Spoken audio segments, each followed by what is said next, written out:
ꯑꯩꯒꯤ ꯅꯨꯡꯁꯤꯖꯔꯕ ꯏꯔꯩꯄꯥꯛꯆꯥꯁꯤꯡ ꯈꯨꯔꯨꯝꯖꯔꯤ ꯃꯔꯨꯞꯁꯤꯡ ꯉꯁꯤꯗꯤ ꯃꯟ ꯀꯤ ꯕꯥꯠꯇ ꯂꯩꯕꯥꯛ ꯑꯁꯤꯒꯤ ꯑꯐꯥꯎꯕ ꯃꯤꯑꯣꯏ ꯑꯃꯒꯤ ꯃꯔꯝꯗ ꯍꯥꯏꯖꯒꯦ ꯑꯩꯈꯣꯏ ꯍꯤꯟꯗꯨꯁꯇꯥꯅꯤꯁꯤꯡꯒꯤ ꯊꯃꯣꯏꯗ ꯃꯍꯥꯛꯄꯨ ꯑꯁꯨꯛꯀꯤ ꯃꯇꯤꯛ ꯏꯀꯥꯏ ꯈꯨꯝꯅꯅ ꯅꯨꯡꯁꯤꯅ ꯊꯝꯖꯩ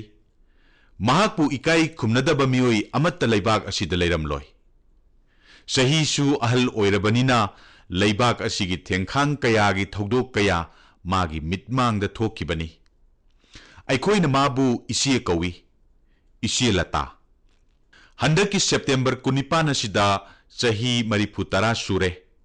मिरैबा की खोंचत चत्रिंगैगी ममांगदा महाक फोनदा वारी सानबगी खुदोंग चाबदु फंगजखी वारी दुसु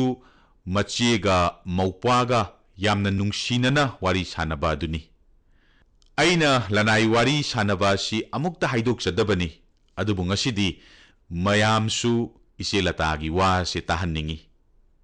सही मतांग असिदा इसेना लैबाकी वाफम कयादा लांगतकनब पोकलिबा खंगनिंगलिबा अमदी पुंसीगी नुंगाइबा भारत की चौखट खोंगथांग होंगलकलिबा सक्तम चौखटलकलिबा भारत की मरमदा वारी सानखी। लता दीदी प्रणाम। मैं नरेंद्र मोदी बोल रहा हूँ। प्रणाम। मैंने फोन इसलिए किया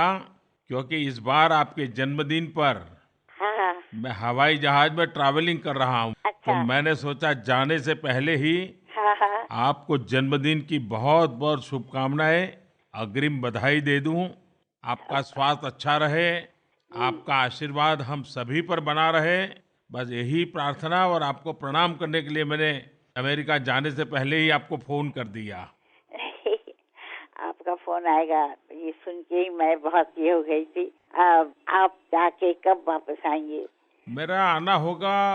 28 लेट नाइट और 29 मॉर्निंग, और तब अच्छा, आपका जन्मदिन हो गया होगा। अच्छा अच्छा। जन्मदिन तो क्या मनाएंगे, और बस घर में ही सब लोग। दीदी तो देखिए मुझे तो आपका मतलब आशीर्वाद मिले तो अरे बहुत आपके आशीर्वाद हम मांगते हैं, आप तो हमसे बड़े हैं। उम्र से बड़ा तो बहुत कुछ लोग होते हैं, पर अपने काम से जो बड़ा होता है उसका आशीर्वाद मिलना बहुत बड़ी चीज होती है। दीदी आप उम्र हमेशा में भी यही बड़ी सोचती हैं और काम में भी बड़ी हैं, और आपने तो ये जो सिद्धि पाई है जी। ये साधना और तपस्या करके पाई है। कि मैं तो सोचती हूँ कि ये मेरे माता पिता का आशीर्वाद है और सुनने वालों का आशीर्वाद है, मैं कुछ नहीं हूँ। कि यही आपकी नम्रता जो है ये हम नई पीढ़ी के सबके लिए एक बहुत बड़ी शिक्षा है, बहुत बड़ा हमारे लिए इंस्पिरेशन है कि आपने जीवन में इतना सब कुछ क्लियर करने के बाद भी आपके माता पिता के संस्कार और उस नम्रता को हमेशा ही प्राथमिकता दी है। जी। और मुझे तो खुशी है कि जब आप गर्व से कहती हो कि आपकी माँ गुजराती थी, जी। और मैं जब भी आपके पास आया आपने मुझे हमेशा कुछ न कुछ गुजराती खिलाया। आप क्या है आपको खुद पता नहीं है। मैं जानती हूँ कि आपके आने से भारत का चित्र बदल रहा है, और वही मुझे बहुत खुशी होती है, बहुत अच्छा लगता है। बस दीदी आपके आशीर्वाद बने रहे, पूरे देश पर आपके आशीर्वाद बने रहे, और हम जैसे लोग कुछ न कुछ अच्छा करते रहें। मुझे आपने हमेशा प्रेरणा दी है, आपकी चिट्ठी भी मुझे मिलती रहती है, और आपकी कुछ न कुछ भेंट सौगात भी मुझे मिलती रहती है। तो एक अपनापन जो एक पारिवारिक नाता है उसका एक विशेष आनंद मुझे होता है। जी। नहीं, मैं आपको बहुत तकलीफ नहीं देना चाहती हूँ, क्योंकि मैं देख रही हूँ, जानती हूँ कि आप कितने बिजी होते हैं और आपको कितना काम होता है, क्या क्या सोचना पड़ता है। जब आप जाके अपनी माताजी को पाँव छू के आए, देखा, तो मैंने भी किसी को भेजा था उनके पास और उनका आशीर्वाद लिया। हाँ, मेरी माँ को याद था और वो मुझे बता रही थी। जी। हाँ। और टेलीफोन पे उन्होंने मुझे आशीर्वाद दिया, तो मुझे बहुत अच्छा लगा। हमारी माँ बहुत प्रसन्न थी आपके इस प्यार के कारण। जी जी। और मैं आपका बहुत आभारी हूँ कि आप हमेशा मेरी चिंता करती हैं। और फिर एक बार मैं आपको जन्मदिन की बहुत बहुत शुभकामनाएं देता हूँ। जी। इस बार मुंबई आया तो मन करता था कि रूबरू आ जाऊं, लेकिन समय की इतनी व्यस्तता थी कि मैं आ नहीं पाया, जी लेकिन मैं बहुत ही जल्द आऊंगा जी और घर आकर के कुछ गुजराती चीजें आपके हाथ से खाऊंगा। जी, जरूर जरूर जरूर, ये तो मेरा सौभाग्य होगा। जी, प्रणाम दीदी। प्रणाम, बहुत प्रणाम, शुभकामनाएं आपको। बहुत बहुत प्रणाम। प्रणाम जी। ꯑꯩꯒꯤ ꯅꯨꯡꯁꯤꯖꯔꯕ ꯏꯔꯩꯄꯥꯛꯆꯥꯁꯤꯡ, ꯅꯕꯔꯥꯇ꯭ꯔꯤ ꯂꯥꯛꯄꯒ ꯂꯣꯏꯅꯅ ꯉꯁꯤꯗꯒꯤ ꯀꯨꯝꯍꯩꯁꯤꯡ ꯄꯔꯦꯡ ꯍꯧꯔꯛꯂꯦ꯫ ꯀꯨꯝꯍꯩ ꯐꯤꯌꯣꯡꯒꯤ ꯃꯇꯝꯅꯤꯗꯅ ꯃꯊꯪ ꯆꯌꯣꯜ ꯀꯌꯥ ꯐꯥꯎꯕ ꯂꯩꯕꯥꯛ ꯄꯨꯝꯕꯗ ꯄꯨꯝꯂꯥꯡ ꯂꯥꯡꯂꯒꯅꯤ꯫ ꯑꯩꯈꯣꯏ ꯄꯨꯝꯅꯃꯛꯅ ꯅꯕꯔꯥꯇ꯭ꯔꯤ, ꯒꯔꯕꯥ, ꯗꯨꯔꯒꯥ ꯄꯨꯖꯥ, ꯗꯁꯦꯔꯥ, ꯗꯤꯄꯥꯋꯂꯤ, ꯅꯤꯉꯣꯜ ꯆꯥꯛꯀꯧꯕ, ꯁꯠ ꯄꯨꯖꯥꯅꯆꯤꯡꯕ ꯀꯨꯝꯍꯩ ꯀꯌꯥ ꯄꯥꯡꯊꯣꯛꯀꯗꯧꯔꯤ꯫ ꯃꯌꯥꯝ ꯄꯨꯝꯅꯃꯛꯁꯨ ꯂꯥꯛꯂꯤꯕ ꯀꯨꯝꯍꯩꯁꯤꯡ ꯑꯁꯤꯒꯤꯗꯃꯛ ꯌꯥꯏꯐ ꯄꯥꯎꯖꯦꯜ ꯄꯤꯖꯔꯤ꯫ ꯀꯨꯝꯍꯩꯁꯤꯡꯗ ꯏꯃꯨꯡ ꯃꯅꯨꯡꯒꯤ ꯃꯤ ꯂꯣꯏꯅ ꯄꯨꯜꯂꯤ꯫ ꯌꯨꯝꯁꯤꯡꯗ ꯅꯨꯡꯉꯥꯏꯕꯒꯤ ꯏꯄꯣꯝ ꯍꯧꯏ꯫ ꯑꯗꯨꯕꯨ ꯏꯃꯨꯡ ꯈꯔꯗꯤ ꯑꯁꯤꯒꯨꯝꯕ ꯀꯨꯝꯍꯩꯁꯤꯡ ꯑꯁꯤꯗ ꯅꯨꯡꯉꯥꯏꯕ ꯐꯪꯗꯕꯁꯨ ꯌꯥꯎꯏ꯫ ꯃꯁꯤꯕꯨ ꯊꯥꯎꯃꯩꯒꯤ ꯃꯃꯤꯅ ꯃꯝꯍꯟꯕ ꯀꯧꯏ꯫ ꯇꯁꯦꯡꯅꯃꯛ ꯃꯁꯤꯒꯤ ꯄꯥꯎꯔꯧ ꯑꯁꯤ ꯋꯥꯍꯩꯗ ꯅꯠꯇꯅ ꯑꯩꯈꯣꯏ ꯄꯥꯟꯗꯝ ꯐꯤꯗꯝ ꯑꯃꯅꯤ꯫ ꯈꯟꯗꯨꯅ ꯌꯦꯡꯕꯤꯌꯨ꯫ ꯑꯃꯔꯣꯝꯗꯅ ꯏꯃꯨꯡ ꯈꯔꯗ ꯃꯩꯅ ꯄꯨꯡꯉꯥꯟ ꯉꯥꯜꯂꯤ꯫ ꯃꯗꯨꯒꯤ ꯍꯦꯛ ꯃꯥꯌꯣꯛꯅꯕꯗ ꯌꯨꯝ ꯈꯔꯗꯤ ꯄꯨꯝꯃꯝ ꯃꯝꯃꯤ꯫ ꯏꯃꯨꯡ ꯈꯔꯗꯅ ꯑꯊꯨꯝ ꯑꯍꯥꯎ ꯆꯥꯕꯤꯗꯅ ꯂꯦꯝ ꯄꯥꯅ ꯂꯩ, ꯑꯗꯨꯒ ꯏꯃꯨꯡ ꯈꯔꯗꯅ ꯑꯉꯥꯡꯁꯤꯡꯅ ꯑꯊꯨꯝ ꯑꯍꯥꯎ ꯆꯥꯅꯤꯡꯕꯅ ꯉꯧ ꯉꯧ ꯂꯥꯎꯏ꯫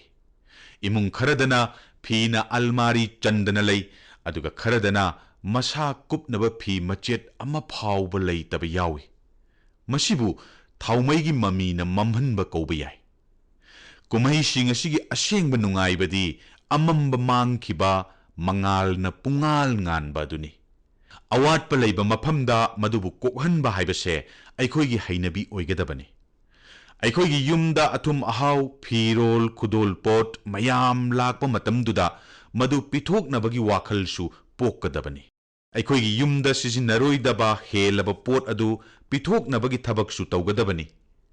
ꯁꯍꯔ ꯀꯌꯥꯗ NGO ꯀꯌꯥꯒꯤ ꯅꯍꯥ ꯑꯣꯏꯔꯤꯕ ꯃꯔꯨꯞꯁꯤꯡꯅ ꯁ꯭ꯇꯥꯔꯠ ꯑꯞꯀꯤ ꯊꯕꯛ ꯑꯁꯦ ꯇꯧꯏ꯫ ꯃꯈꯣꯏꯅ ꯌꯨꯝꯁꯤꯡꯗꯒꯤ ꯐꯤꯔꯣꯜ, ꯑꯊꯨꯝ ꯑꯍꯥꯎ ꯆꯥꯅ ꯊꯛꯅꯕ ꯈꯣꯝꯖꯤꯜꯂꯒ ꯗꯔꯀꯥꯔ ꯂꯩꯕꯁꯤꯡ ꯊꯤꯔꯒ ꯃꯈꯣꯏꯗ ꯄꯤꯕꯤ꯫ ꯍꯟꯗꯛ ꯀꯨꯝꯍꯩ ꯐꯤꯌꯣꯡꯒꯤ ꯃꯇꯝꯁꯤꯗ ꯄꯥꯟꯗꯝ ꯑꯃꯒ ꯂꯣꯏꯅꯅ ꯊꯥꯎꯃꯩꯒꯤ ꯃꯃꯤꯅ ꯃꯝꯍꯟꯕꯁꯤ ꯀꯣꯛꯍꯟꯁꯤ꯫ ꯂꯥꯏꯔꯕ ꯀꯌꯥꯒꯤ ꯃꯥꯏꯊꯣꯡꯗ ꯃꯣꯃꯣꯟ ꯃꯤꯅꯣꯛ ꯑꯗꯨꯅ ꯀꯨꯝꯍꯩꯒꯤ ꯃꯇꯝꯗ ꯑꯗꯣꯝꯒꯤ ꯅꯨꯡꯉꯥꯏꯕ ꯑꯗꯣ ꯁꯔꯨꯛ ꯑꯅꯤ ꯍꯦꯟꯒꯠꯍꯟꯒꯗꯧꯔꯤꯕꯅꯤ꯫ ꯑꯗꯣꯝꯒꯤ ꯃꯥꯏꯊꯣꯡ ꯑꯗꯨ ꯑꯃꯨꯛꯀ ꯍꯦꯟꯅ ꯃꯉꯥꯜ ꯅꯥꯏꯍꯟꯒꯗꯧꯔꯤꯕꯅꯤ꯫ ꯅꯍꯥꯛꯀꯤ ꯗꯤꯋꯥꯂꯤ ꯑꯃꯨꯛꯀ ꯍꯦꯟꯅ ꯉꯥꯜꯍꯟꯒꯅꯤ꯫ ꯑꯩꯒꯤ ꯅꯨꯡꯁꯤꯖꯔꯕ ꯏꯔꯩꯄꯥꯛꯆꯥꯁꯤꯡ, ꯗꯤꯄꯥꯋꯂꯤꯗ ꯂꯥꯏꯕꯛ ꯐꯕ ꯑꯃꯗꯤ ꯆꯥꯎꯈꯠꯄꯒꯤ ꯁꯛꯇꯝꯗ ꯂꯛꯁꯃꯤꯅ ꯌꯨꯝ ꯌꯨꯝꯗ ꯂꯥꯛꯏ꯫ ꯊꯥꯏꯅꯗꯒꯤ ꯆꯠꯅꯔꯛꯄ ꯃꯑꯣꯡꯗ ꯂꯟꯒꯤ ꯃꯕꯦꯝꯃꯕꯨ ꯇꯔꯥꯝꯅ ꯑꯣꯛꯆꯕꯅꯤ꯫ ꯍꯟꯗꯛꯇꯤ ꯑꯅꯧꯕ ꯃꯈꯜꯒꯤ ꯂꯟꯒꯤ ꯃꯕꯦꯝꯃꯕꯨ ꯑꯣꯛꯁꯤꯔꯥ?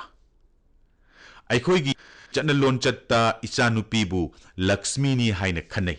ꯃꯔꯝꯗꯤ ꯏꯆꯥꯅꯨꯄꯤꯅ ꯂꯥꯏꯕꯛ ꯐꯕ ꯑꯃꯗꯤ ꯆꯥꯎꯈꯠꯄ ꯄꯨꯔꯛꯏ꯫ ꯍꯟꯗꯛ ꯑꯩꯈꯣꯏꯅ ꯂꯩꯀꯥꯏꯗ, ꯈꯨꯜꯗ, ꯁꯍꯔꯗ ꯏꯆꯥꯅꯨꯄꯤꯁꯤꯡꯕꯨ ꯏꯀꯥꯏ ꯈꯨꯝꯅꯕꯒꯤ ꯊꯧꯔꯥꯡ ꯊꯝꯕ ꯌꯥꯕ꯭ꯔꯥ? ꯃꯤꯌꯥꯝꯒꯤ ꯊꯧꯔꯝ ꯊꯝꯕ ꯌꯥꯕ꯭ꯔꯥ? ꯑꯩꯈꯣꯏꯒꯤ ꯏꯔꯛꯇ ꯃꯈꯣꯏ ꯃꯁꯥꯅ ꯍꯣꯠꯅꯖꯕꯗꯒꯤ ꯏꯃꯨꯡꯒꯤ, ꯁꯃꯥꯖꯒꯤ, ꯂꯩꯕꯥꯛꯀꯤ ꯃꯤꯡꯆꯠ ꯄꯨꯔꯛꯄ ꯏꯆꯥꯅꯨꯄꯤ ꯀꯌꯥ ꯂꯩꯔꯝꯒꯅꯤ꯫ ꯍꯟꯗꯛꯀꯤ ꯗꯤꯋꯥꯂꯤ ꯑꯁꯤꯗ ꯚꯥꯔꯠꯀꯤ ꯂꯛꯁꯃꯤꯁꯤꯡ ꯑꯁꯤꯕꯨ ꯏꯀꯥꯏ ꯈꯨꯝꯅꯕ ꯎꯠꯄꯒꯤ ꯊꯧꯔꯝ ꯊꯝꯕ ꯌꯥꯒꯗ꯭ꯔꯥ? ꯑꯩꯈꯣꯏꯒꯤ ꯏꯔꯛꯇ ꯊꯣꯏꯗꯣꯛ ꯍꯦꯟꯗꯣꯛꯄ ꯊꯕꯛ ꯇꯧꯕ ꯏꯆꯥꯅꯨꯄꯤ ꯀꯌꯥ ꯂꯩꯔꯝꯒꯅꯤ꯫ ꯈꯔꯅ ꯂꯥꯏꯔꯕ ꯏꯃꯨꯡꯒꯤ ꯑꯉꯥꯡꯁꯤꯡꯕꯨ ꯂꯥꯏꯔꯤꯛ ꯇꯥꯛꯄꯤꯔꯝꯒꯅꯤ꯫ ꯈꯔꯅ ꯂꯨꯕ ꯅꯥꯟꯕ ꯑꯃꯗꯤ ꯍꯛꯁꯦꯜꯕꯨ ꯃꯤꯌꯥꯝꯗ ꯈꯪꯍꯟꯅꯕ ꯍꯣꯠꯅꯔꯝꯒꯅꯤ꯫ ꯈꯔꯅ ꯗꯣꯛꯇꯔ, ꯏꯟꯖꯤꯅꯤꯌꯥꯔ ꯑꯣꯏꯗꯨꯅ ꯁꯃꯥꯖꯒꯤ ꯁꯦꯕꯥ ꯇꯧꯔꯝꯒꯅꯤ꯫ ꯈꯔꯅ ꯎꯀꯤꯜ ꯑꯣꯏꯗꯨꯅ ꯃꯤꯌꯥꯝꯗ ꯑꯆꯨꯝꯕ ꯄꯤꯅꯕ ꯍꯣꯠꯅꯔꯝꯒꯅꯤ꯫ ꯑꯩꯈꯣꯏꯒꯤ ꯁꯃꯥꯖꯅ ꯑꯁꯤꯒꯨꯝꯕ ꯏꯆꯥꯅꯨꯄꯤꯁꯤꯡ ꯑꯁꯤꯕꯨ ꯁꯛ ꯈꯪꯕꯤꯗꯨꯅ ꯏꯀꯥꯏ ꯈꯨꯝꯅꯕ ꯎꯠꯁꯤ꯫ ꯃꯈꯣꯏꯒꯤꯗꯃꯛ ꯆꯥꯎꯊꯣꯛꯁꯤ꯫ ꯃꯈꯣꯏꯒꯤꯗꯃꯛ ꯂꯩꯕꯥꯛ ꯄꯨꯝꯕꯗ ꯊꯧꯔꯝ ꯀꯌా ꯊꯝꯁꯤ꯫ ꯑꯇꯣꯞꯄ ꯑꯃꯅ ꯏꯆꯥꯅꯨꯄꯤꯁꯤꯡ ꯑꯁꯤꯒꯤ ꯊꯣꯏꯗꯣꯛꯄ ꯊꯧꯑꯣꯡꯁꯤꯡ ꯑꯁꯤꯕꯨ ꯁꯣꯁꯤꯌꯦꯜ ꯃꯦꯗꯤꯌꯥꯗ ꯌꯥꯔꯤꯕ ꯃꯈꯩ ꯁꯤꯌꯥꯔ ꯇꯧꯕꯤꯌꯨ, ꯑꯗꯨꯒ ꯍꯦꯁꯇꯦꯒ ꯁꯤꯖꯤꯟꯅꯕꯤꯌꯨ, #ꯚꯥꯔꯠꯀꯤ ꯂꯛꯁꯃꯤ꯫ ꯑꯩꯈꯣꯏ ꯃꯌꯥꯝꯅ ꯁꯦꯜꯐꯤ ꯋꯤꯠ ꯗꯣꯇꯔ ꯇꯧꯕꯗꯒꯤ ꯃꯥꯂꯦꯝ ꯄꯨꯝꯕꯗ ꯁꯟꯗꯣꯛꯈ꯭ꯔꯦ꯫ ꯃꯇꯧ ꯑꯁꯨꯝꯅ ꯍꯟꯗꯛ ꯚꯥꯔꯠꯀꯤ ꯂꯛꯁꯃꯤ ꯈꯣꯡꯖꯪ ꯑꯁꯦ ꯆꯪꯁꯤꯜꯂꯁꯤ꯫ भारत की लक्ष्मी बु थौना हापगी मरमदी लेबाक मचा सिंगी चौखुटपगी लंबी एदो पाकथोखनबनी नुंगशिरबा इरैपाकचा सिंग अैना हानसु हाइजख्रबा अदुनी मन की बात असी यामना कानबा थौरम अमनी मसिगी मतेंगना एहाक खंगनबा खंगनदबा मियोई कया अमगा वारी सानबगी खुदोंग चाबा फंगजरे नुमित खरनीगी ममांगदा अरुणाचल की महैरोई एलिना तयांग कौबी नुपी मचा अमना अैंगोंदा यामना नुंगाइबा चिठी अमा इरई चिठीगी मरोल अदु अैहाक पाथोकचरक्के इकाई खुमनजरीबा प्रधानमंत्री जी अैगी मिंग एलिना तयांग कौई अैहाक अरुणाचल प्रदेश की रोइंगदगिनी हंदक अैगी परीक्षा की रिजल्ट लाकपदा मयामना अैंगोंदा एग्जाम वॉरियर्स की लाइरिक पाखिबरा हाइदना हंगी मधुगी लाइरिक अदुदी अैहाक पाहौदी हाइना अैना खुमखी अदुमोइनमक हल्लगा अैहाकना लाइरिक अदु लैरे अदुगा अनि अहुमलक हन्ना पारे लाइरिक अदु पारुरब तुंगदा मसी अैहाकना परीक्षा की ममांगदा पारमलबदी यामना हेना कानरमगनी हाइना खल्ली लाइरिक असिदा यावरिबसिंग असि महैरोइसिंगिदमक्ता यामना कानबा ngaktani अदुबु महैरोइसिंगी ममा मपा अमसुंग ओजासिंगिदी थोइदोकना कानबा यावदि हाइना खंजै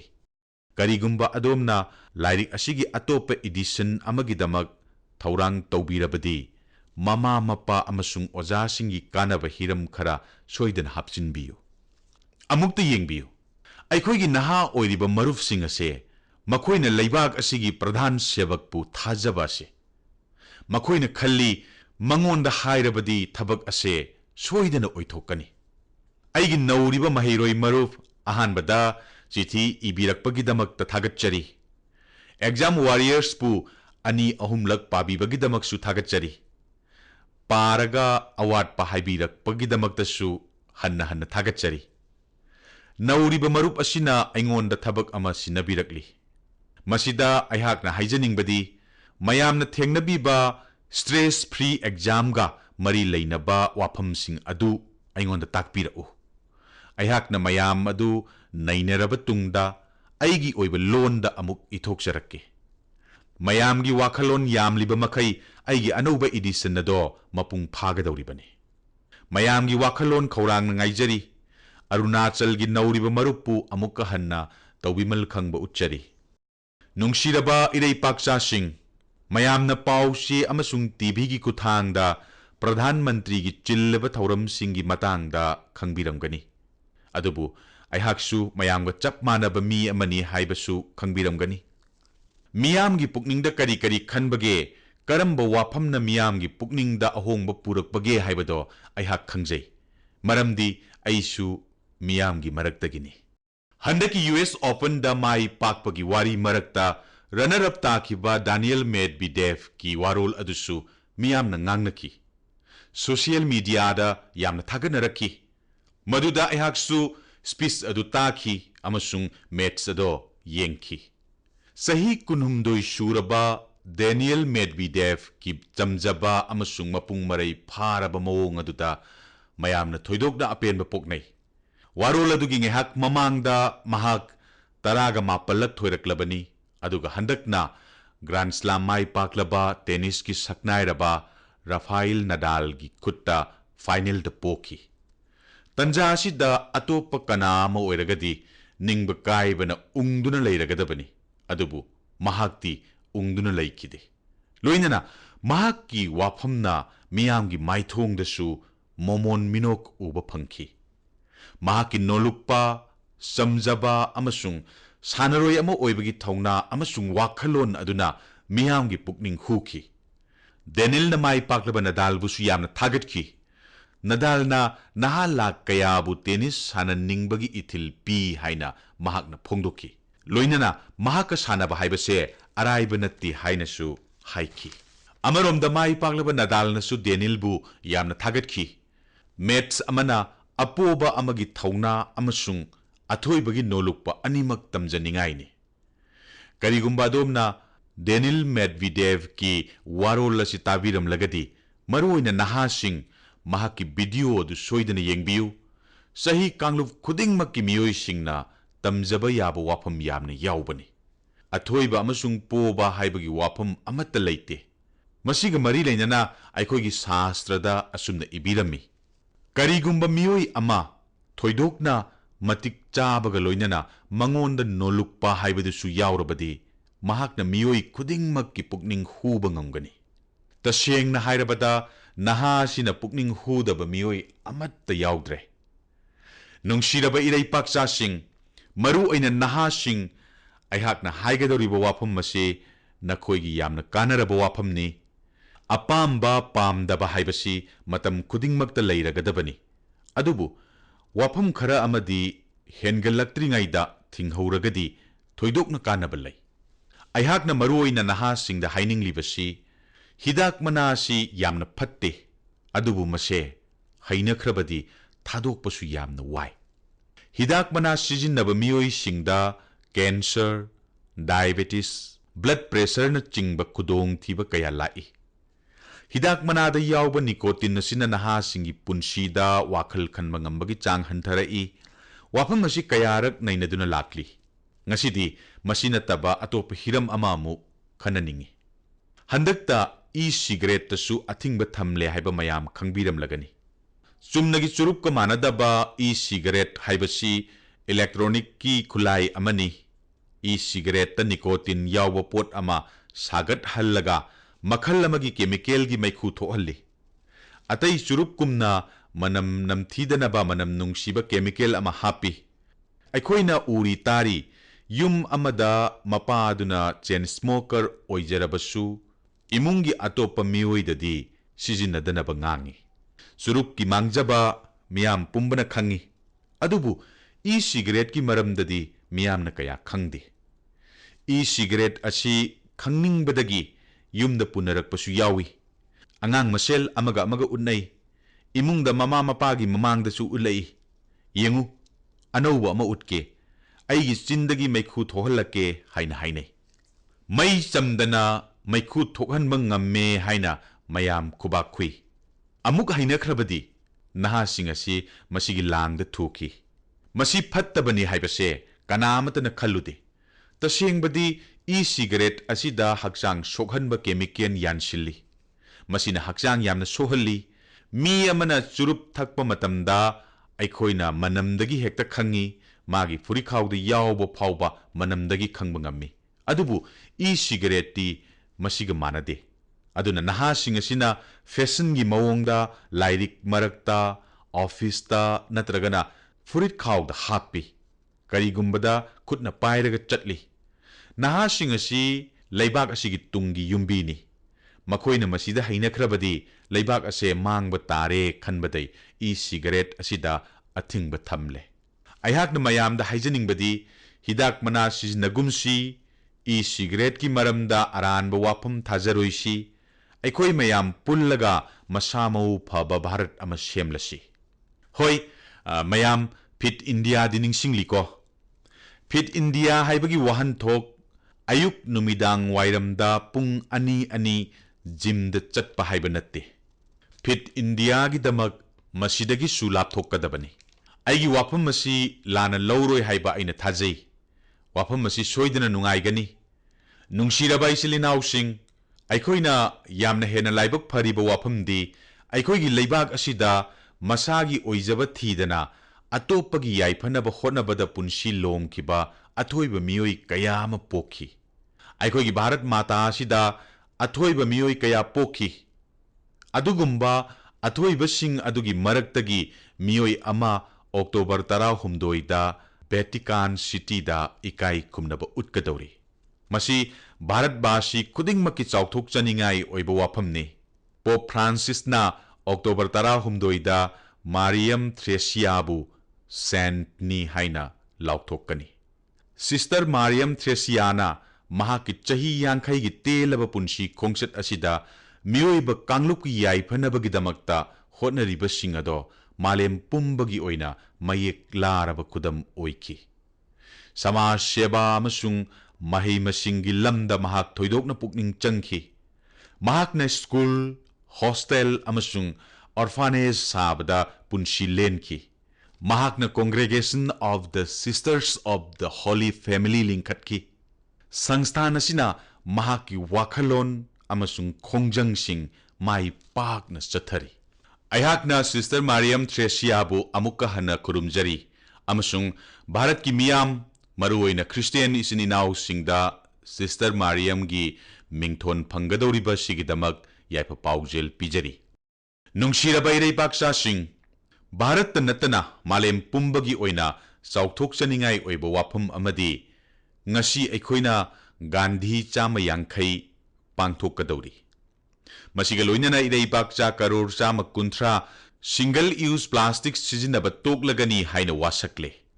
akoibagi pibam ngak sienbagi maikaida bharat na lauriba thodang asi malem pumbana yengnari ayakna thajai october 2 da single use plastic sizinadabagi khongjang asida mayam soidana saruk yabigani haina मफम कयादा मियामना मागी मागी ओइबा मवोंगदा खोंजंग असि चथरी मरग असिदा अखोइगी लेपाक असिगी नहा अमना यामना अंगकप खोंजंग अमा चंगसिल्ली महाकी खोंजंग असिगी मरमदा खंगनिंगबदगी अयहाकना फोनदा वारी साननबा होनखी महाकी वाफम असि मियामदसु कानगद्रा हाइदना खल्ली श्रीमान रिपुदमन बेलवीना अंगकप मखलगी थवोंग अमा चथरी महाकना प्लॉगिंग तौरी अयहाकना इहान हाना प्लॉगिंग हाइबा वाहै असि ताबदा अनौबा अमा ओइखी मपान लेबाकसिंगददी वाहै असि खरदी सिजिन्नरबा माली अदुमोइनमक रिपुदमन बेलवीजीना मसिबु पाकसन्ना संदोक्ले महाक वारी खर सानसी हेलो रिपुदमन जी, नमस्कार। मैं नरेंद्र मोदी बोल रहा हूँ। जी बहुत बहुत thank you sir. Ripudaman ji, हाँ जी सर। आप जो ये प्लॉगिंग को लेकर के इतना बड़ा समर्पित भाव से काम कर रहे हैं, जी सर। तो मेरे मन में जिज्ञासा थी, तो मैंने सोचा मैं खुद ही फोन करके आपसे पूछूं, ये कल्पना कहाँ से आई आपके मन में, ये शब्द और ये हाँ जी सर। तरीका कैसे मन में आया? सर युवाओं को आज कुछ कूल चाहिए, कुछ इंटरेस्टिंग चाहिए उनको मोटिवेट करने के लिए। तो मैं तो मोटिवेट हो गया। अगर मेरे को 130 करोड़ भारतीयों को इस मुहिम में जोड़ना है तो मुझे कुछ कूल करना था, कुछ इंटरेस्टिंग करना था। तो मैं खुद एक रनर हूँ, तो सुबह जब हम रन करते हैं तो ट्रैफिक कम होता है, लोग कम होते हैं, तो कूड़ा और ट्रैश और प्लास्टिक सबसे ज्यादा दिखता है। तो इंस्टेड ऑफ स्क्रिबिंग एंड कंप्लेनिंग मैंने सोचा कि इसके बारे में कुछ करते हैं और अपने रनिंग ग्रुप के साथ स्टार्ट किया दिल्ली में, और फिर पूरे भारत में इसको लेकर गया। हर जगह से काफी अप्रिसिएशन मिला। एग्जैक्टली आप क्या करते हैं, थोड़ा समझाइए ताकि मुझे हाँ भी जी ध्यान सर। में आए और मन की बात के माध्यम से देशवासियों को भी पता चले। सर तो हमने ये स्टार्ट किया run and clean up movement,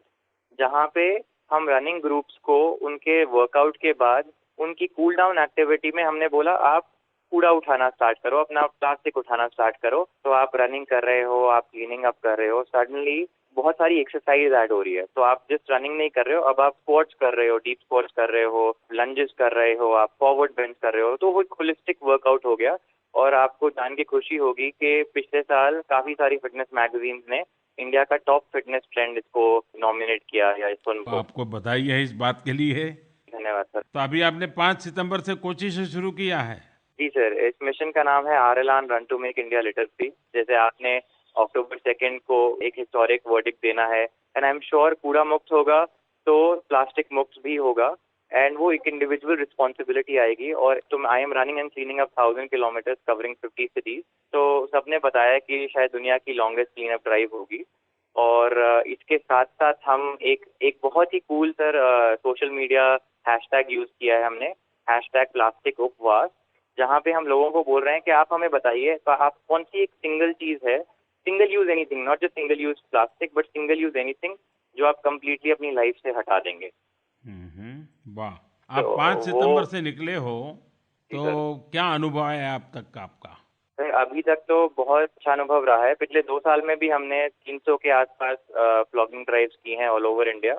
तो हमने जब कोची से स्टार्ट किया तो रनिंग ग्रुप्स ने ज्वाइन किया, वहाँ के लोकल जो क्लीनअप्स होते हैं उनको मैंने अपने साथ जोड़ा। कोची के बाद मदुरई, कोयम्बतूर, सेलम, अभी हमने उडुपी में किया, वहाँ पे एक स्कूल इनवाइट आया। तो छोटे छोटे बच्चे सर 3rd स्टैंडर्ड से लेकर 6th स्टैंडर्ड तक, उनको एक वर्कशॉप देने के लिए बुलाया था मेरे को आधे घंटे के लिए। और वो आधे घंटे का वर्कशॉप 3 घंटे का प्लॉगिंग ड्राइव हो गया सर, बिकॉज बच्चे इतने एंथुजियास्टिक थे that they wanted to do this and they wanted to take it back, और अपने पेरेंट्स को बताना, अपने नेबर्स को बताना, अपने पेयर्स को बताना। वो सबसे बड़ा मोटिवेशन होता है हमारे लिए इसको नेक्स्ट लेवल पे लेकर जाना। रिपु जी, परिश्रम नहीं है, एक साधना है। सचमुच में जी आप सर। साधना कर रहे हैं। मेरी तरफ से बहुत बधाई देता हूं। लेकिन मान लीजिए आपको 3 बातें देशवासियों को कहनी है, तो ऐसी 3 बातें स्पेसिफिक क्या संदेश देंगे आप? मैं एक्चुअली 3 स्टेप्स देना चाहूंगा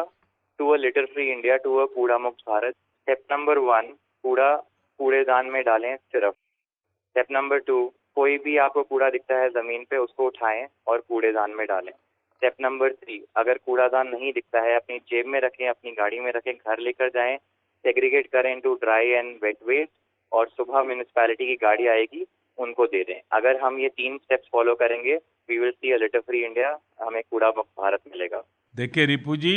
बहुत सरल शब्दों में और सामान्य मानवी कर सके उस भाषा में आपने एक प्रकार से गांधी जी के सपने को लेकर के चल रहे हैं, साथ साथ गांधी जी की जो सरल शब्दों में बात बताने का तरीका था वो भी आपने अडॉप्ट कर लिया है। इसलिए आप बधाई के धन्यवाद। पात्र हैं। नहाकसु थागतफम थोकप मियोय अमनी रिपुदामनगा वारी सानबसी असुकी मतिक नुंगाइजखरे नहाकना यामना अनौब मवोंगदा थोइदोकना नहारोलसिंगना पाम्ब मवोंगदा थौरमसिंग अदु निंगथीना संदोकना ताकपिखरे नहाकपु हन्ना हन्ना थागतचरी लोइनना इकाई खुमनजरीबा बापूजीगी मपोक कुमोंदा स्पोर्ट्स मिनिस्ट्रीना फिट इंडिया प्लॉगिंग रन पांगथोकदौरी अक्टोबर 2 किलोमीटर 2 प्लॉगिंग लेबाक सिनथुंगना थौरम असी पांगथोकदौरी थौरम असिदा करी करी तौबा हाइबदु रिपुदामनना हाइबिखरे अक्टोबर 2 दगी हौगदौरिबा खोंजंग असिदा किलोमीटर 2 जॉगिंग सु तौगनी अदुगा लंबीदा तारिबा प्लास्टिक अमोटपसिंग अदुसु खुंगतकनी मसिना अखोइना इसागी हक्सेलगी मरमदा खलहनबत नतना मालेम इमागी हक्सेलगी मरमदसु पुकनिंग सिंगसिल्ली खोंजंग असिदा मियांगी हक्चांग फहनबत नतना लू नानबगी लमदा पुकनिंग सिंगसिल्ली अहाकना थाजै मदुदी इरैबाकचा करोड़ 130 माइकई असिदा पुकनिंग चंगलबदी सिंगल यूज प्लास्टिक तगी नानथोकनबा खोंजंग असिदा खोंथांग करोड़ 130 मांगजिल थारगनी रिपुदामनजी अदोमबु अमुका हन्न थागतचरी नहाकबु नहाकी टीमबु अनौब पुथोकपो वाखलोन असिगिदमक्ता हन्न हन्न थागतचरी अइगी नुंसीजरबा इरैपाकसासिंग अक्टोबर 2 गिदमक लैबाक सिनब थुंगना सेम सारी अखोइना गांधी चामा यांखैबु थबक्की लंबीदा पुबा पामी मागी पुंसीबु लैबाकी कानबदा ओंथोक्तुना मांगदा चंगसिनबा पामखी वाफम अमना मांगजोंगना हाइगे खल्ली मथंगी मनगी बात संदोकना हाइजगे अदुबु मांगजोंगना हाइगे दौरिबगी मरमदी मियामना सेम सानबगी मतम पिजबनी अक्टोबर 18 असि सरदार वल्लभभाई पटेल की मपोक कुमोनी अमत्त ओइब भारत अथोइब भारत हाइबसी अखोइ पुम्नमकी मंगलानी सही खुदिंगी अक्टोबर 18 असि रन फॉर यूनिटी अपुनबगी दमक चेनबा लमजेल पांथुई मसिदा अंगांग अहल स्कूल कॉलेज पुम्नमक भारत की कुंगंग खुदिंगी मियोई लाख कयाना लैबाक की अपुनब सक्तम की दमक सेनगदौरी मयाम पुम्नमक थौरांग हौबिरो संदोकनदी मथंग हाइजरगे हौजिक मतम लैरी प्रैक्टिस तौबा प्लान तौबा हौबा यारे नुंसीजरबा इरैपाकसासिंग अहाकना ऑगस्ट 15 लाल किलादगी सही 2012 फाउबदा भारत की मफम 15 चटनबा हाइखी यामद्रबदा मफम 15 यारबदी अहिंग अम्मा अनि लेखननबा थौरांग सिनबियु हिंदुस्तानबु येंगबियु खंगबियु नुंसीबियु अखोइगी खेनबा कया लैख्रबनो दिवाली की सुटीदा कोइबा चटनै मरम असिना आइना हाइजनिंगबदी भारत की मफम 15 सोइदना कोइबा चटपियु अइगी नुंसीजरबा इरैपाकसासिंग नहाल सेप्टेम्बर 28 मालेमगी लम कोइबा नुमित पांथोकी मालेमगी एजेंसी सिंगना लम कोइबगी मकोक मथंग थीबगी थबक तौरी मसिदा भारत न travel and tourism competitive index ता यामना खुमांग चौसिल्ले